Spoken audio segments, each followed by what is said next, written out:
ఉమ్మడి ఆదిలాబాద్ జిల్లాలో వేటగాళ్లు చెలరేగిపోతున్నారు. అటవీ అధికారుల నిర్లక్ష్యాన్ని అణుగా చేసుకుని పులిల్ని వేటాడేస్తున్నారు. చర్మం గోళ్లు వలిచి లక్షల రూపాయలకి అమ్ముకుని సొమ్ము చేసుకుంటున్నారు.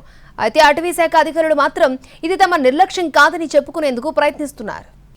కొమరం భీం జిల్లా పెంచికల్పేట మండలం ఎల్లూరు శివారు ప్రాంతంలో ఇటీవల పులిని విద్యుత్ వైర్లు అమర్చి కొందరు వేటగాళ్లు అంతమొందించారు. K8 అనే ఆడపులి వేటగాళ్లు అమర్చిన వైర్లకు బలయ్యిందే.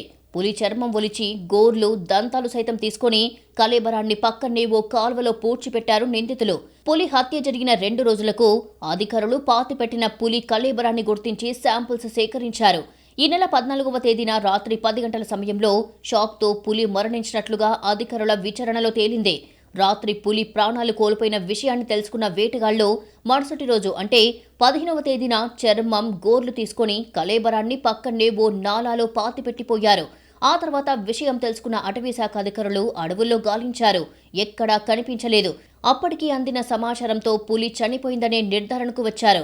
కానీ కళేబరం కోసం వెతికారు. మరుసటి రోజు రెవెన్యూ భూమిలో పూడ్చిపెట్టిన కళేబరాన్ని గుర్తించారు అధికారులు.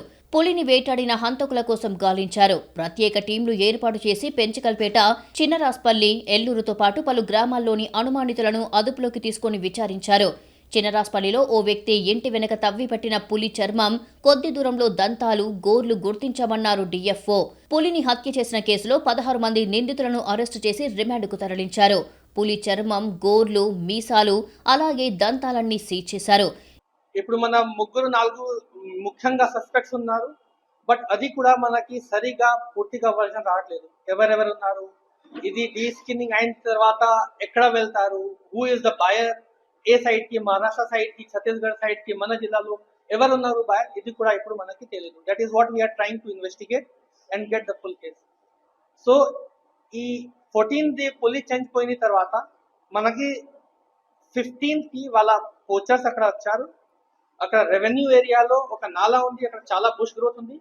అక్కడిని ఇది పులి తీసుకొని అక్కడ మొత్తం అఫెన్స్ చేశారు. డీస్కిన్నింగ్ తర్వాత నీల్స్ తర్వాత వేరే పార్ట్స్ అక్కడనే చేశారు. దాని తర్వాత అక్కడ రెవెన్యూ భూమిలో బరీ చేశారు. K8 అనే ఆడపులి ఇదే అడవుల్లోని పాల్గుణ అనే పులికి జన్మనిచ్చింది. దీని వయసు 8 సంవత్సరాలు ఉంటుంది. K8 అనే ఆడపులి ఒక దఫాలో 3 పిల్లలకు జన్మనిచ్చింది. ఆ పులి వేటగాళ్ల దెబ్బకు బలి కావడంతో ఇక ఈ ప్రాంతంలో రెసిడెన్సీ టైగర్ లేనట్టుగానే భావిస్తున్నారు. ఆ పులి హతం కావడానికి విద్యుత్ శాఖ నిర్లక్ష్యం సైతం ఉందని అటవీ శాఖ అధికారులు చెబుతుండగా అలాంటిదేమీ లేదంటున్నారు విద్యుత్ శాఖ అధికారులు.